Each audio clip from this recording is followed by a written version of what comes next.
এর জন্য বাবা মার কত চেষ্টা, এ মন্দিরে যাচ্ছে, ওর এই মন্দিরে যাচ্ছে, এই তাবিজ করছে, এই মাদুলি করছে, এই মন্দিরে গিয়ে মাথা ধর্ণা দিয়ে বসে আছে একটা সন্তানের জন্য।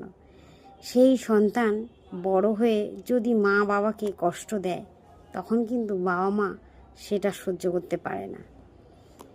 কেন সহ্য করতে পারে না? যে এই সন্তানকে পাওয়ার জন্য এত আমরা চেষ্টা করলাম, এত আমাদের কষ্ট করলাম, তারপরে এই সন্তান অবুঝের মতো আমাদের কষ্ট দিচ্ছে। আচ্ছা, আপনি কখনো ভেবে দেখেছেন কেন আপনাকে কষ্ট দিচ্ছে? ভেবে দেখেননি।